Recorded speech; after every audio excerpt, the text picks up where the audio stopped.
live and direct from the Golden State. It's intelligent talk media, the Denice Gary Show. Now, here's Denice Gary. Ladies and gentlemen, welcome to the Denice Gary Show on this very special day, the 75th anniversary of D-Day. And I just am so honored to have an individual sitting beside me today, Mr. Robert OTTO. Mr. OTTO is not only a World War II veteran who also had a brother, Cliff OTTO, that served during the war years, World War II, in the Navy. But Mr. Robert OTTO is also a veteran from the Korean War. Mr. OTTO, I understand that during the Korean War, you flew, am I correct, 56 missions during the Korean War? Yes. Okay, well, let's start. We're going to start at the very beginning. How's that?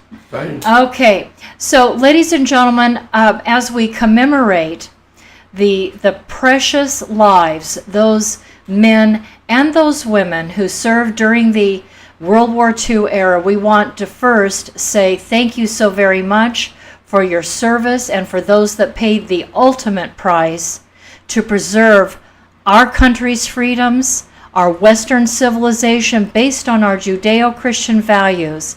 We really want to say a very special thank you. Mr. Robert OTTO, so tell us, where are you originally from in the United States? Bakersfield. You were born in Bakersfield. No, I was born in Canada, came here when I was 2 years old.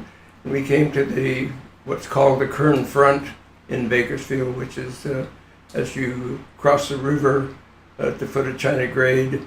Why, if you were to continue straight, which you could during the period of time when I lived out there, and it was about 3 or 4 more miles back up, and there were 3 elementary schools, Petroleum, Aztec, and Toltec, and I attended Petroleum, and then the 3 consolidated, and we all went to Aztec, and that's where I was raised. Now, what year, sir, did you come to the United States? What year? What year I was did you? born in 1921 and 1923.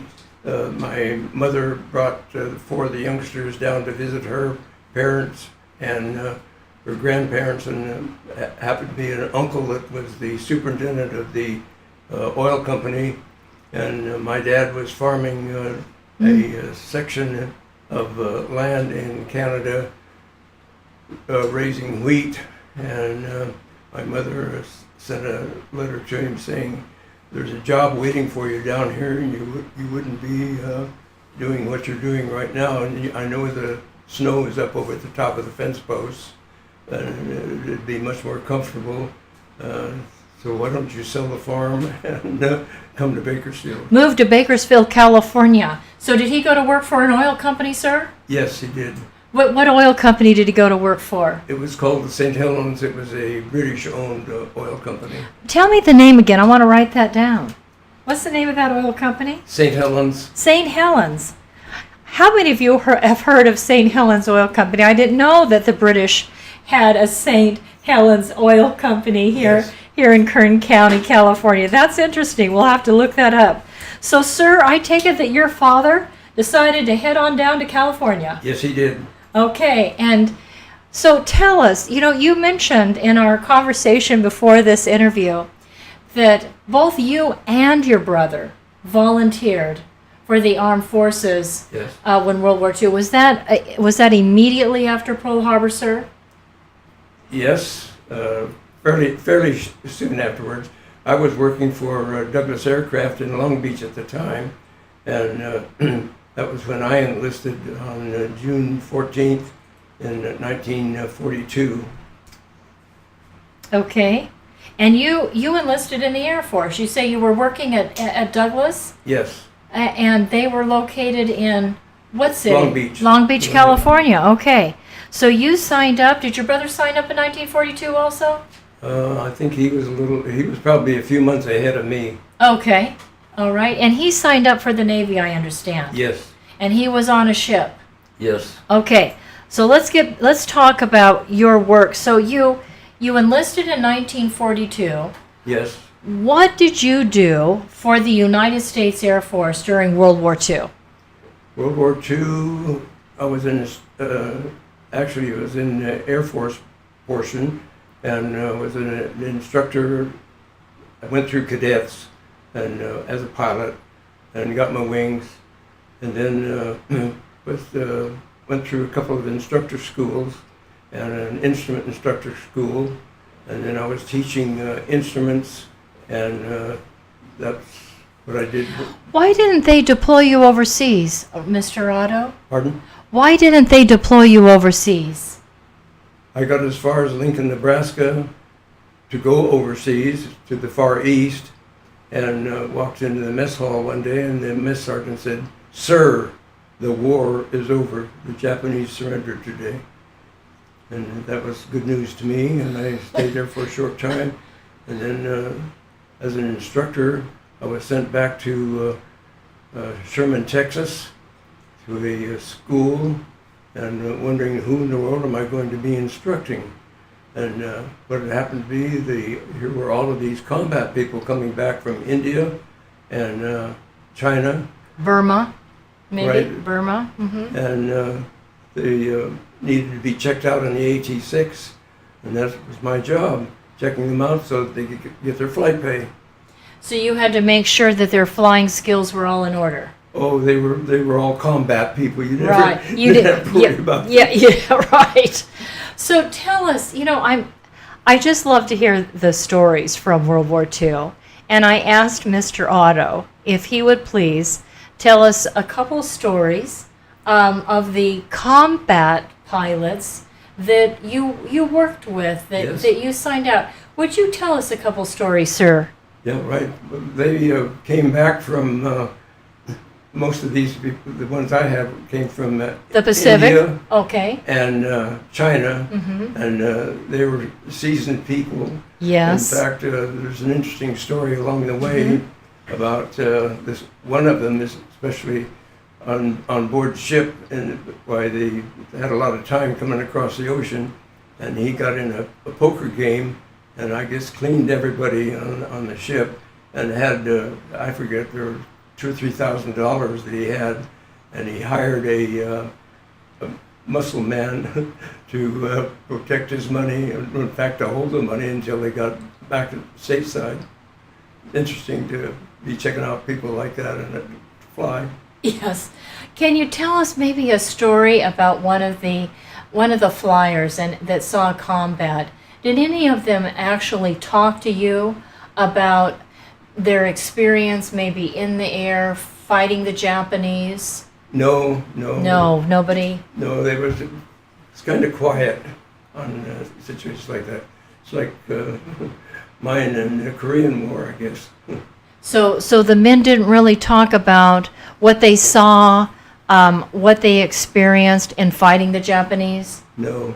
No. Okay. Pretty silent. Yes.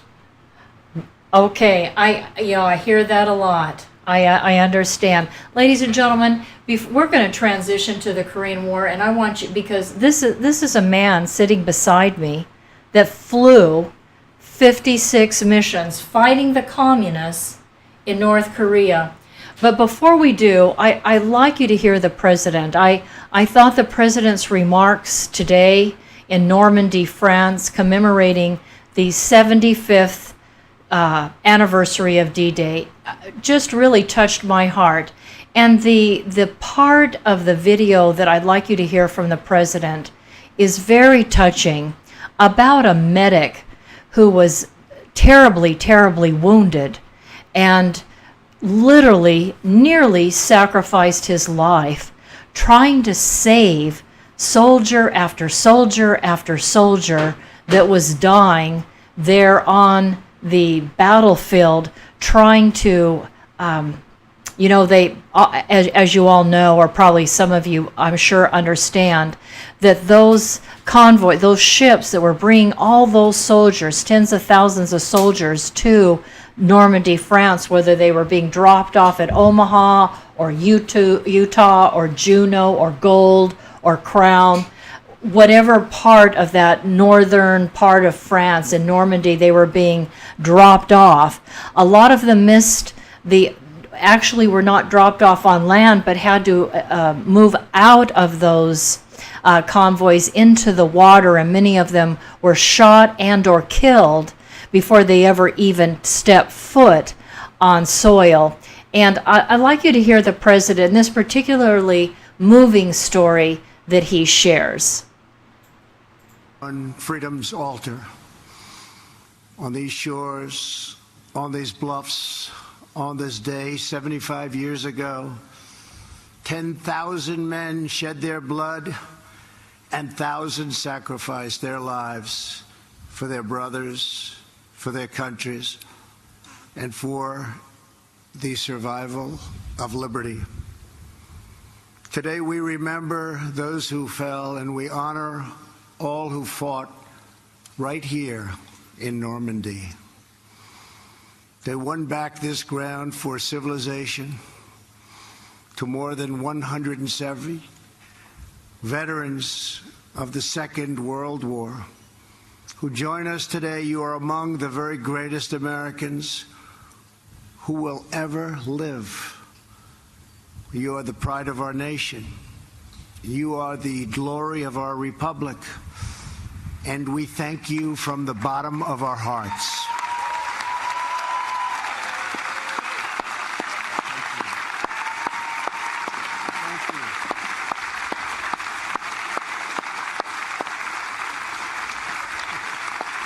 Show. After seeing that clip, I'm sure many of you are just as moved as I was. It's really gut-wrenching to think that 10,000 men died in a battle on one day, June 6, 1944. I mean, it's just incredible to think about the number of Americans and other Allied soldiers dying that day in that battle. 10,000 men. And of course, we know in the Korean War, many soldiers died. Tell us what you did. So we got to the part of your story where you're being informed that World War II was over. And then the next thing I understand, you're in the Korean War. Tell us what happened. How did you get in the Korean War? Was recalled to active duty and had flown the Douglas B-26 and the fighter P-40 during World War II. The P-40, you say? Yes, P-40 Okay. is a fighter Okay. aircraft, single engine. And we were stationed out in the desert area for 30 days, getting What desert area? out in south of the Four Corners area. I've forgotten what the name of the base was. Okay. But at any rate, we put in 30 days of intensive training. Can you tell us a little bit about the kind of training you received out in the desert? Yes. You were preparing, of course, to be in an area where in the winter it's freezing, there's snow on the ground, and of course in the summer it's hot. Tell us what kind of preparations you had in the desert.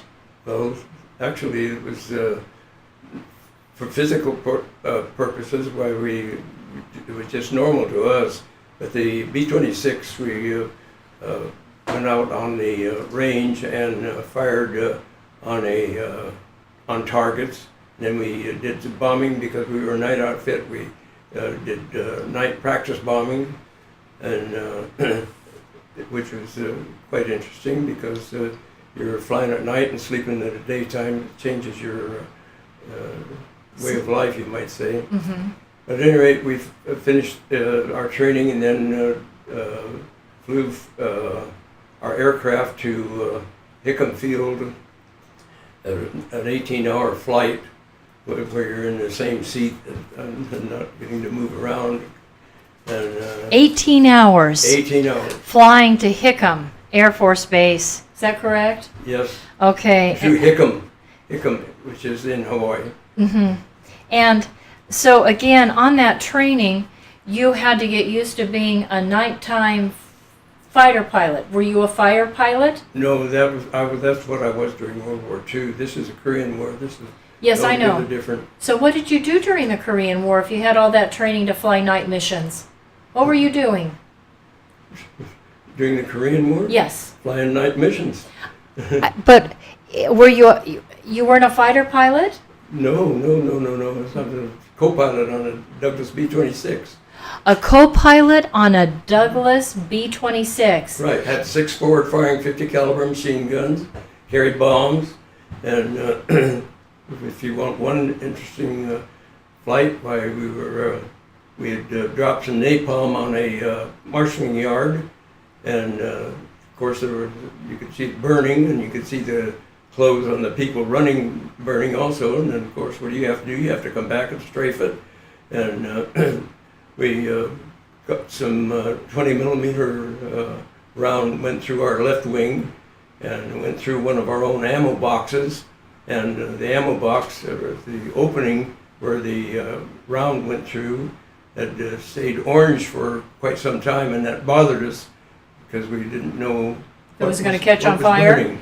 And actually the 20 millimeter had gone through one of our own ammo boxes and had broken the casing on our own 50 caliber machine guns, and this was the powder that was falling down, and it was burning at that time. That's got to be awfully scary, tremendously scary. So what did you do as the co-pilot? Sweat. Okay, so what were the instructions? What did you call the people working there behind you in the plane? No, there was no one behind us. Nobody behind you. No one behind us. No, they'd taken the 50 caliber machine guns out of the back of the 26, and they'd put in radar gear, and so we had there were just 3 on board, a triple rated person in the nose with your bomb, and had a bomb sight and so forth. And then you had the first pilot, and I was a co-pilot, second pilot in the right seat, and then you just flew your missions, And dropped your bombs. dropped bombs, and it was. Over North Korea. That's right. How deep did you go inside North Korea? All the way to the Yalu River, which would push us all the way across, and all the way to the Russian border in the northeast. All the way to the Russian border in the northeast. I have to ask you a question. Do you believe that any of those sites, or were you told that any of those sites were also communist Chinese positions inside North Korea? Did you bomb any Chinese? Oh yes. Okay, so Those were our targets. The Chinese, Yes. as well as the North Korean targets. Right. What about any? No, we never got into China. No, we No, never crossed the Yalu. I know, but you bombed Chinese targets inside North Oh, Korea, yes. right? Yes. Okay, and you were also bombing communist North Korean targets. Yes. What about any Russian targets? Were you bombing any Oh, Russian? no. In fact, when at night, we were in a night outfit, and we were headed to the northeast, and the bombardier navigator said, "I think it's about time." And about that time, the whole sky lit up, and so we had reached the Russian border. So when you reached the Russian border, you were being attacked by the Russians? No. By the North Koreans. They were just letting us know that they were there. They were Getting giving out you of a our signal to move on out. Okay, I get that. All right, ladies and gentlemen, we'll be right back with more of Robert Otto's story, a World War II veteran and a Korean War veteran. We'll be right back. Thank you for listening.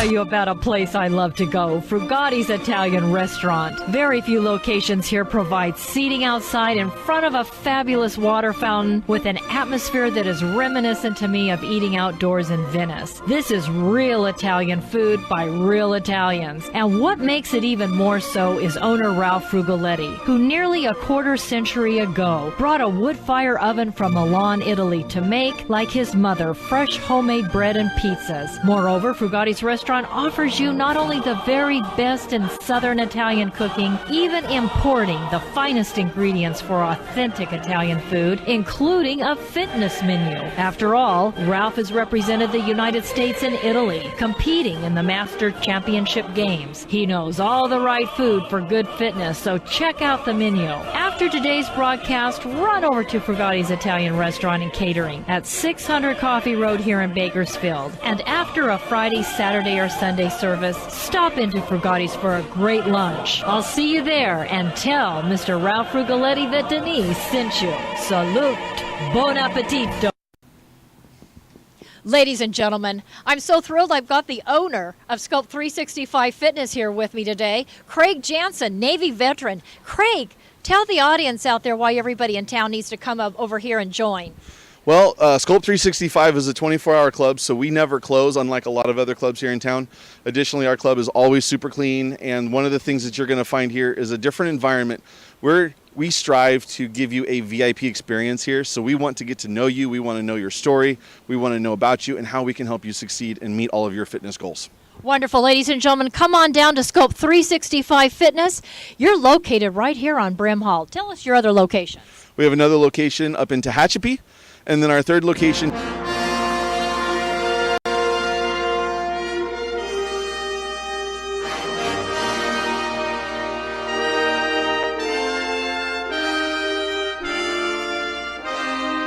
Ladies and gentlemen, welcome back to the Denice Gary Show. It's such an honor to be with Mr. Robert OTTO, our World War II and Korean War veteran. Thank you for being on the Denice Gary Show today. An honor. Thank you for having me. It's my pleasure. So, Mr. OTTO, we were talking during a commercial break about the planes that he flew. Now, we're talking about just the B-26, is that correct? Yes, a Douglas B-26. A Douglas B-26, where the fuselage is about 14 to 18 inches from your ear, which you kind of think maybe that's why we're wearing hearing aids today, is that correct? Possibly so. Yeah, pretty noisy up there with a fuselage that close to your ears, and you flew 56 missions, correct? Yes. And were you ever shot down?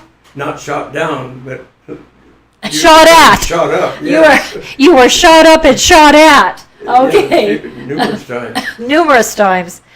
Did you spend a lot of time praying up there in the air? You don't have time. You don't have time. You're too busy being shot at. Okay. Let me ask you a question. Were you always the co-pilot? I was always a co-pilot. So yes. so as the co-pilot, what were you and the pilot doing as you were being shot at? What were you doing? He was shooting back. You were shooting back. If Okay. we had an opportunity. If you had an opportunity. But if you didn't have an opportunity, did you find yourselves just sort of weaving in and out of... No. No. It's No? not that kind of combat. Okay. No. What did you do to try to avoid being hit? Well, to avoid being hit, actually, we were a night outfit, and the aircraft had 6 forward firing 50s, and it had... What are 6 forward firing entities? What is that? 6 forward firing 50s, meaning that you have 3 50 caliber machine guns on each side of the fuselage on the wing. 3 machine guns on each side. 50 caliber. 50 caliber. Okay. But you're actually, anything that moves out there, it's fair game. Okay, yeah, you're absolutely right, it's fair game. And what did you call those people that were manning those 50 caliber machine guns? What do you call those people? Do you mean the enemy that's manning it? No. You said you had 3 machine guns and all. No, we had 6 forward firing 50s. all the mechanism was on the pilot's control. Oh, the pilot. Right. The pilot and the first pilot. Right. So, were you involved in using a machine gun as a co-pilot? No. No, you didn't. You were just making Right. sure that You're plane got. more of an observer or taking over during You're navigating. an emergency. Yeah, you're navigating in case of emergency. Okay, so talk to us about. I've ridden in a World War II aircraft, and I was shocked, Mr. Otto, by how thin-skinned the Aluminum is. yes, just really shocked by that, and noticing some bullet holes in the plane I went up in. I was, just noticing this, and I was thinking to myself, wow, you're way up in the sky, and it's like, am I thinking correctly? Could a machine gun firing up at a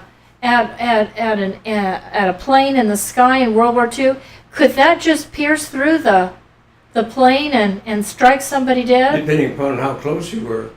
In ours, why you had the enemy had 50 calibers, and Did bullets fly through your plane, sir? Pardon? Did bullets fly through your plane? Yes, of course they did. You had bullets flying through your plane. Absolutely. Oh my goodness. And what goes through your mind, sir, when bullets are flying through your plane? What's the first thing you think? Security. That's the first thing you think Yeah. is security. Right. And what did you do to make yourself secure as the co-pilot?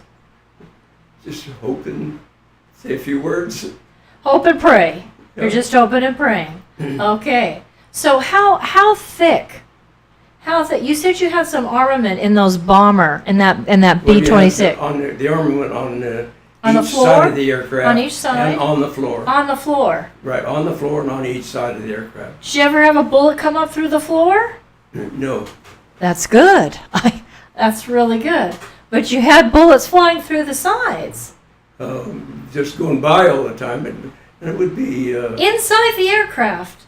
no, not inside. Not inside. No. Outside. Oh, we got hit maybe 2 or 3 different times, but nothing serious. We didn't lose any engine or. Okay. So these bullets were all constantly flying outside, That's right. but only a few times did they land inside. Well, or went through something that was fragile. Okay. All right. Wow. That's a lot. 56 times you did that. Is that correct? Is what? I said, and you went through that 56 times. Oh, yes, absolutely. So how many times a week did you have a mission? Was it like every other day or every 3 days or? Every 2 or 3 days usually. And being as we were a night outfit, why you'd be briefed about 2 in the afternoon, you'd be shown where the bomb line was, and then as soon as you'd cross the bomb line, you'd become a target, and of course anything that moved became a target. We had, if you've heard of Soul City Sioux, why there was Axis Annie and Tokyo Rose and so forth. Well, we had Soul City Sioux, and I remember about 5 or 6 different times why we were asked to put her off the air. Sure. And so you have her radio coming in on your, what we call the bird dog, and the needle on your radio compass points directly at the wherever the source of the sound is coming from, and that was usually maybe a few hundred yards or a mile or so outside of the city of Seoul, and so you drop a 100-pounder on the transmitter, and that would be putting them off the air, and of course you'd be hearing all of the sirens and everything in the background that they were having an air raid, and of course it wasn't you. And then if there was anything that moved on the streets of Seoul and so forth, well then you'd strafe that also. So I imagine, knowing the United States government, that these were military targets. Yes, most of them. Yeah, these are military targets. And did you ever, as a pilot, read the Stars and read the Stars and Stripes newspaper and think about the fact that the North Koreans, the communist Koreans were not surrendering, and how important your service to the country was. Because here you were, the United States of America had just defeated the Nazis and the Japanese, both countries wanting to take over the world, and now you're fighting the communists and they want to take over the world. Did you ever just sort of have a sense of really how important your work was? Not really. You're just doing what you've been trained to do. Okay. Do you ever ponder about that now, how important it was that you were fighting the spread of communism and pushing back on communism? Oh. Do you think about that now and how important that was? No, I really don't. I do. I think about it, and I've been to some communist countries, and I've seen how people live, and you can just pick up the oppression in the air. I'll never forget when I was in Romania just after communism fell, and seeing all of the sort of children that were warehoused in these buildings, children that had been abandoned, children that had been orphaned, because under communist rule, the government expected every woman to have 5 children so that they could help be part of the military to fight and stand for that country. Many women couldn't have 5 children because they couldn't afford them. They couldn't afford to feed them. They couldn't afford the medicine. A lot of issues like that. A lot of human rights abuses. I always think of Romania because I went to some of those orphanages or places that really they were warehouses. They didn't show any love or concern for the children. The children were half starved in these facilities, and I went there to help feed them, of course, and provide aid, humanitarian aid. But I think about the places that I've seen, and I think how important it was for men like yourself to fight against the threat and spread of communism that was happening all over Asia and Eastern Europe after World War II. I want to make sure that, I give you a special thanks today for fighting back on communism. We see it in places like Cuba. We see it in places like North Korea. We've seen it in China, the tremendous human rights abuses. Did you catch the report about Tiananmen Square, where tens of thousands of young people were murdered, and all they wanted was freedom? They just wanted freedom of speech, freedom of the press, freedom of religion, and literally tanks ran these young people over, and then the cleaning crews had to come in and literally scrape the remains of human beings up off the street. That's communism, ladies and gentlemen. And in the Korean War, you fought communism, and I so appreciate that. And I want to show a picture. So I want you to tell the audience about this picture I'm getting ready to show. This is Mr. Robert OTTO, and you said that you are here on the left. Is that correct? Yes. Yes, sir. And this picture is The of first pilot and the navigator bombardier, Denny Orr and Stan Fields. Stan Fields was the pilot. Yes. Number 1 pilot, and the bombardier. Bombardier, well, he's actually radar navigator. Radar navigator. I'm We had sorry. a glass nose. Okay. And what is his name? Dan Orr. Dan Orr. Okay, lady, can we zoom in on this, please? Yeah, Can we see that? up a little bit? Up a little bit. Yeah, there we go. There we go. So here's Robert OTTO. Here's the co-pilot number 1 and the radar navigator. Is that correct? Right. Okay. So everybody can see that. And I have another picture here I want to show all of you. This says the 50 Mission Club, April 1951. Yes. The 50 Mission or Over Club. Why'd you call it the Over Club? 50 missions were over. Over 50 missions. Yeah. Okay, that's why you called No, it I the had Over Club. 56. I know you did. And it's called the Over Club because these people had more than 50 missions Right. flying over North Korea. Right. North and South Korea. So this is the 731st 731st. 731st Bomb Squadron. And where was this picture taken in Japan? Iwakuni, Japan. Iwakuni, Japan. Okay, let's take a look at that. What, by the way, what plane is that? That's a Douglas B-26. That's the Douglas B-26. There you go, ladies and gentlemen. Can we? Ours is painted black. All of ours were black because we were a night outfit. You see that, Mr. Isaac? Is that coming in clear? So the plane was black. You know what? I didn't notice that because this is a black and white photo, but the entire B-26 was painted black. Wonderful. Okay, and I look at these little propellers on either side. Is that the proper word? They're big. They're not little. They're big, but they don't seem very big to me. They don't. They don't. In comparison to what we have today, I'm thinking they don't seem that big, and I'm looking at how small this plane seems to be. This is the B-26. When you look at that plane and you think about the planes we have today in the Air Force, doesn't that seem small to you? No. No. It seems very dangerous to me, which actually heightens my regard and my respect for Mr. Robert OTTO. Because I look at this plane and I look at what they're flying around these days in time of war and I think, wow, you really flew some in a plane that I would consider very scary to fly around in today.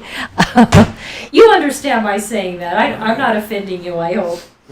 I just think you did a tremendous service on behalf of the country in a plane where literally bullets could pierce through the floor of that aircraft, even though you had a little bit of armament.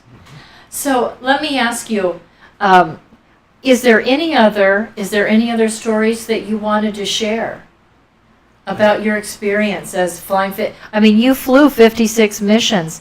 Isn't there one particular mission you'd like to talk about today? Which one, John? Trains, Trains? Which example of trains? how you found them. How did you Oh. find those trains? How do you find trains at night? Yes. That's no secret today, but At the time, it was top secret? in other words, I was noted for being able to find planes at night. And the reason was you see a railroad, there's a railroad track down there. How did you know? Because it's dark. Well, no, that's what I say, but you're in the area of railroads being down there. In other words, they're in the area.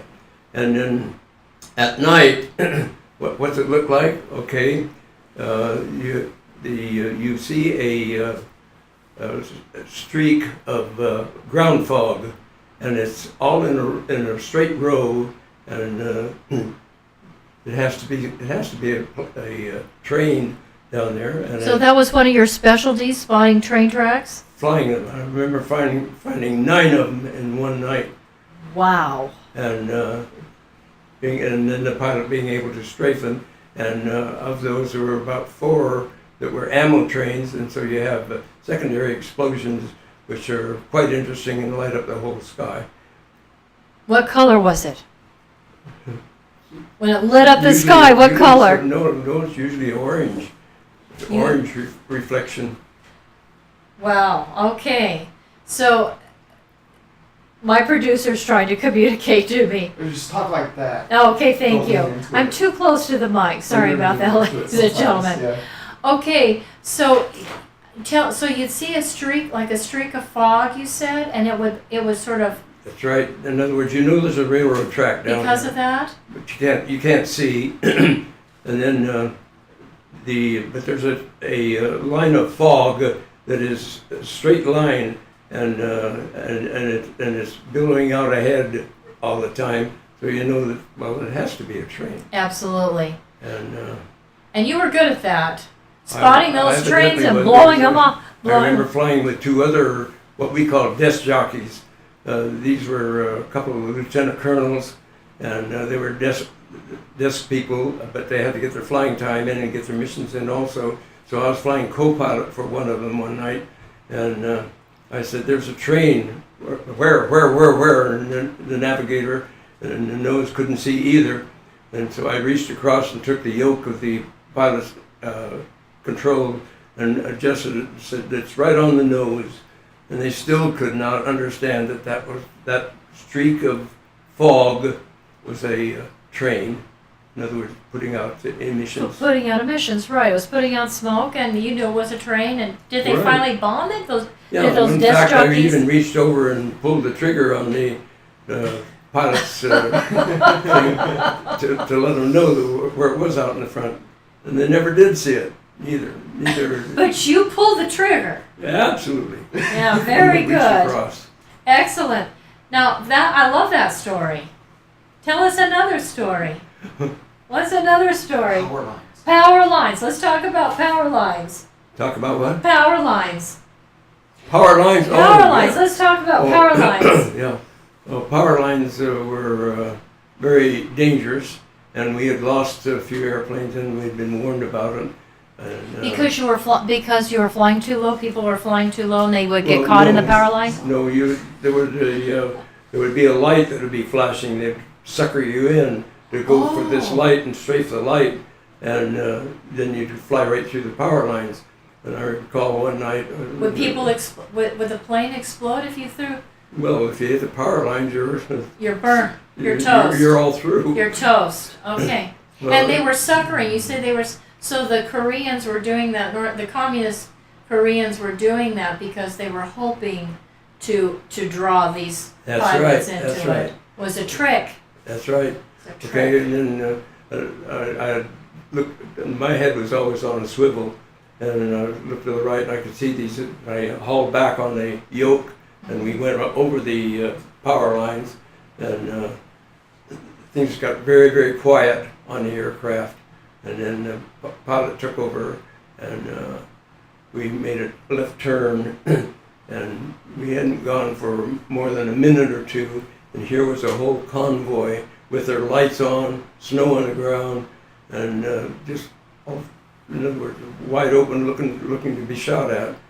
And so we gave them bursts of our 50 caliber forward firing 50s, and did the whole convoy. Excellent. Wonderful. Numerous fires. Wonderful. One more story. Can we get one more? Can we have one more story today? Let's see. Can you tell us one more story? Love these stories. I could listen to these stories all day long. One more story? Well, let's see. I told you the one of the where we had dropped some, I think of some napalm. Yep. And then the napalm was burning, and then you see the people, the clothes were on fire and so forth. That probably was hard, maybe in a way, but then on the other hand, you know, if it's not them, it's going to be you, right? War is hell. Yeah, that's right. War is hell. It's either them or they're coming after you. Right. What did you think about, can I ask you a political question? What did you think about the fact that you men out there weren't allowed to win that war? It was just, there was a truce signed. That's the way wars go. Well, it wasn't the way World War II went or World War I. There was victory. Were you disappointed when the Americans couldn't have total victory in that war? Was that kind of hard for you and your friends that were, you know, in the United States Air Force and had flown over 50 missions, that it was like after all of that, there wasn't a victory and it was over? No, I never let that bother me. You never let it bother you? No. Okay, just asking. Okay, ladies and gentlemen, I have one more thing I want to show. I want you to talk about your medals for just a moment. Yes. This man has a lot of medals, ladies and gentlemen. Okay, so let's bring this up. I'm just going to close this. And Mr. Producer, Can you see it? Yeah, move it over. I need to move it over here? Yeah, right. Maybe in front of my mic, so I'm not directly in the mic, okay? So, Mr. Otto, it looks like I'm looking at the Distinguished Flying Cross. That's right, DFC. How did you get the Distinguished Flying Cross, sir? Just someone on the crew put me in for it, and Why did they put you in for it? pardon? Why did they put you in for it? They thought it was something special that I had done. What did you? What was that special thing? To be very frank with you, I don't recall what it was at the Okay. time. Well, honesty is always the best policy, as they say. So that's okay. All right. So we have the Distinguished Flying Cross, and then it looks like Air medals, five air medals. Five You got an air medals. Yeah, you got an air medal for every 10 missions. an air medal for every 10 missions. Were there a lot of people that survived 10 missions? Oh, yes. Yes? In the Korean War, there were a lot of people that survived 10 missions. And were there a lot of people that survived over 50 missions? Yes. Yes? In fact, we have I'm surprised by that. a list. If you Google 50missionclub.com, it lists all of our 50missionclub.com. it lists all of our casualties. Okay. And, All and right. the first thing that comes up will be a picture of a Douglas B-26 with 26 pilots, navigators, and bombardiers, and the second one kneeling is yours truly. It's on the screen right now. It's on the screen.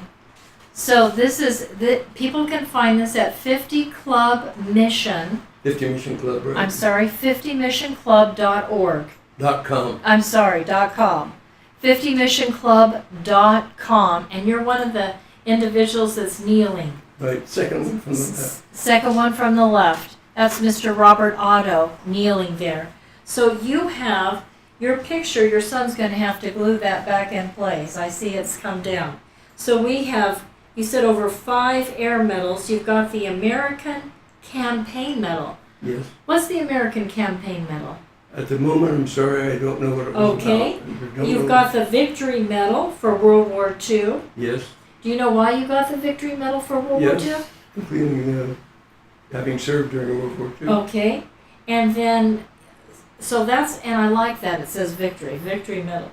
Then we have our Korean Service Medal, our United Nations, our National Defense, our Korean Presidential Citation, a U.S. Air Force Longevity Medal, Air Forces Reserve. So you went into the Air Forces Reserve after you were finished. Yes. Wonderful. What did you do in the Air Forces Reserve? Just training.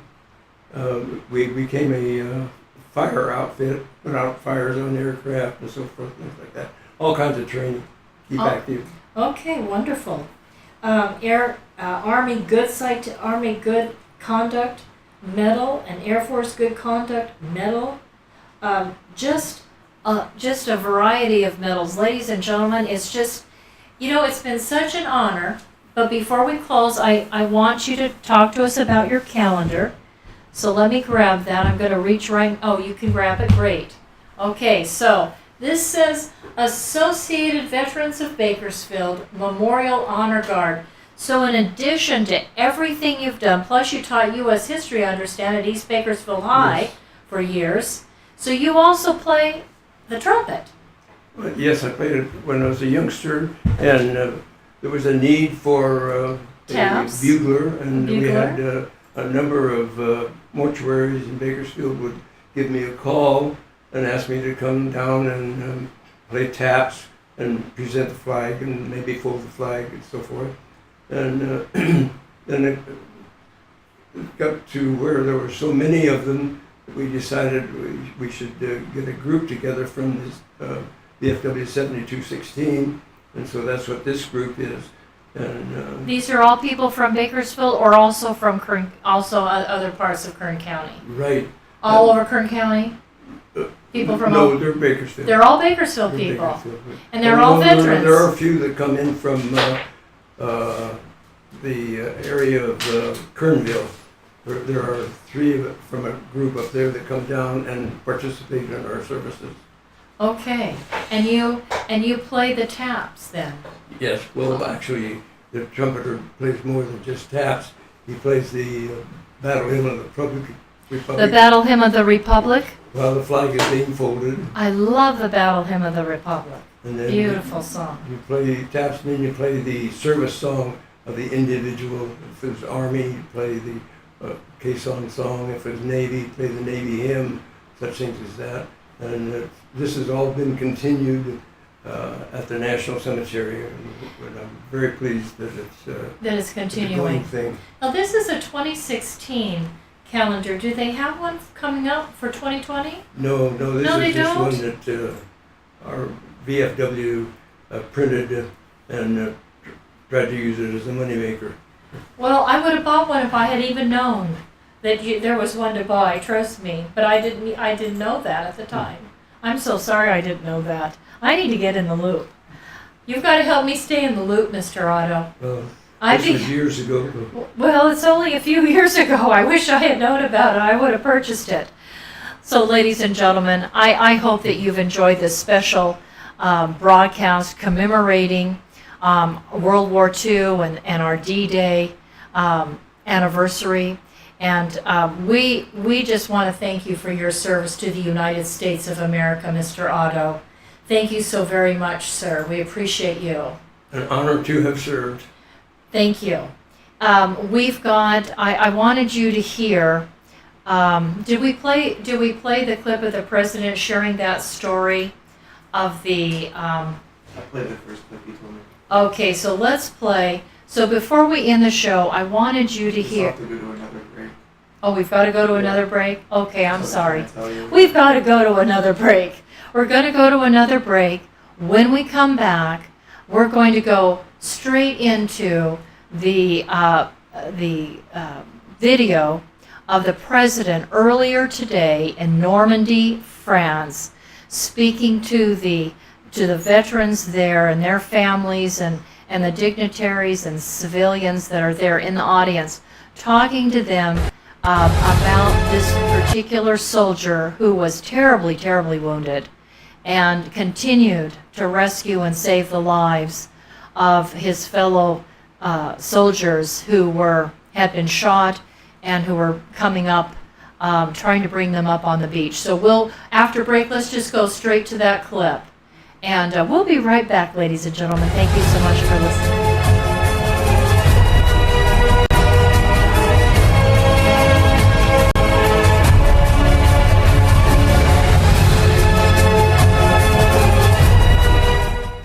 President Trump has correctly stated that economic security is national security, and in the Tehachapi Mountains of Kern County resides a United States defense contractor, Denice Products. Here is the Silicon Valley of the aerospace industry, right here in East Kern. Denice Products is a forward-leaning manufacturer and distributor of hardware sold to major defense and aerospace companies. We're talking about Boeing, Lockheed Martin, United Technologies, Northrop Grumman, Raytheon General Electric, and on the list goes, as well as to every United States ally worldwide, including Israel, America's most important strategic ally in the Middle East. And for everything that flies, Denice Products is providing the parts. And with me today is the president of Denice Products, Scott Baker.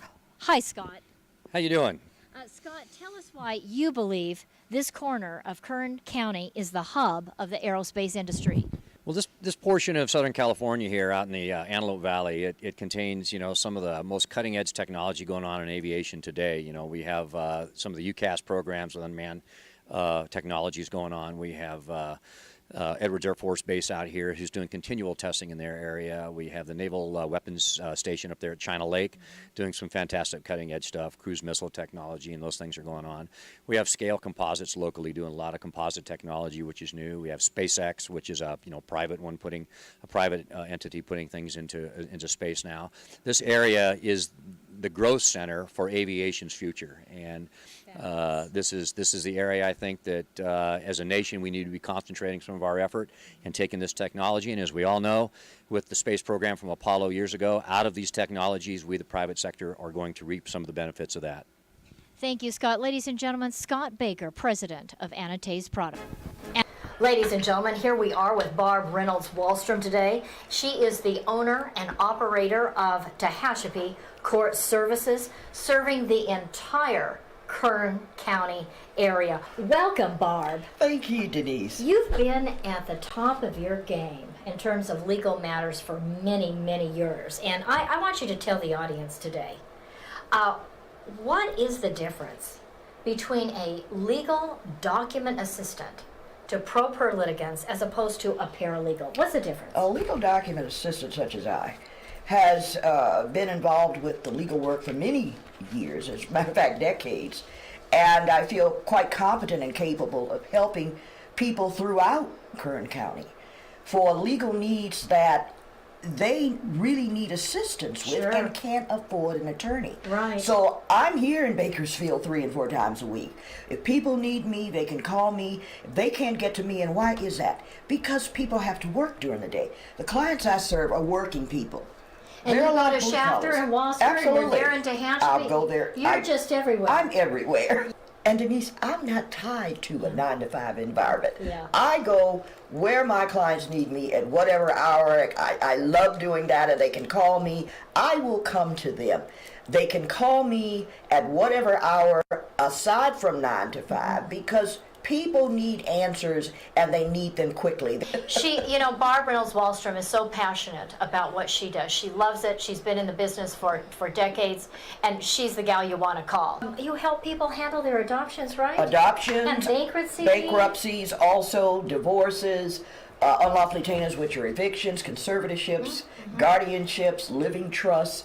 I pretty much run the gamut after 47 years. Wow. So How do people reach you, Barb? They can contact me at area code 661-805-3306. Okay, ladies and gentlemen, I want you to call Tehachapi Court Services today.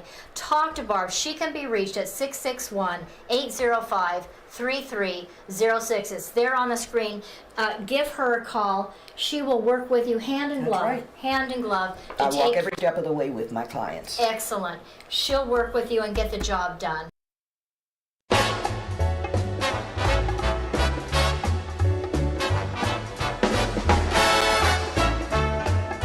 Okay. Ladies and gentlemen, welcome back to the Denise Gary Show. Well, I hope you appreciated those few moments with the president there in Normandy, France. If you have an opportunity to listen to the whole of the president's message today, celebrating and commemorating the 75th anniversary of D-Day, I hope you'll take a moment to go to your computer or iPhone, or maybe catch it later today or tonight on C-SPAN. And it was a very beautiful and moving speech. Nothing in it was political. It was just very moving and touching. And I hope that all Americans will see that. Again, I want to thank Mr. Robert OTTO for being on the Denise Gary Show, our very special World War II and Korean War veteran. We appreciate his time, and we appreciate your service, sir. Thank you. Thank you so much. Ladies and gentlemen, we'll be right back with you tomorrow. I believe we have a special guest talking about a very serious piece of legislation that's going to affect our young people in our public schools up and down the state of California. And we'll be back with that very important broadcast tomorrow, Friday.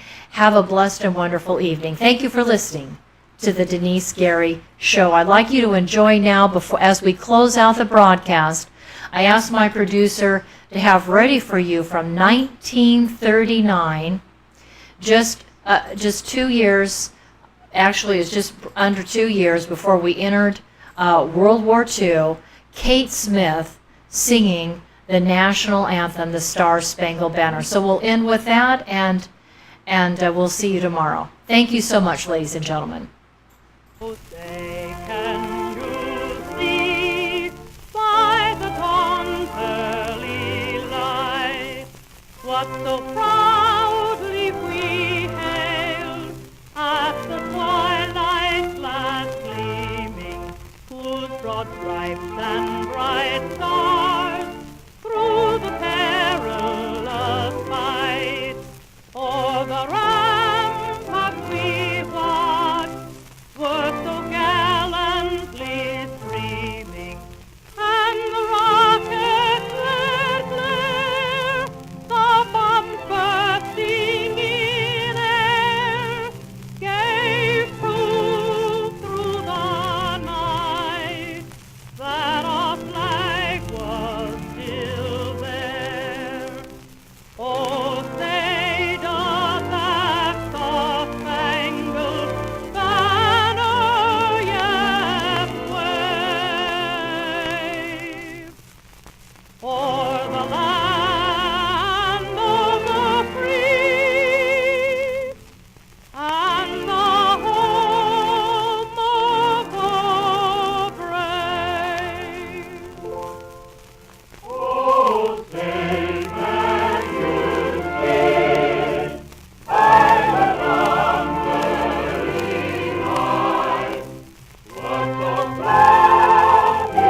Thank you for listening to The Denice Gary Show.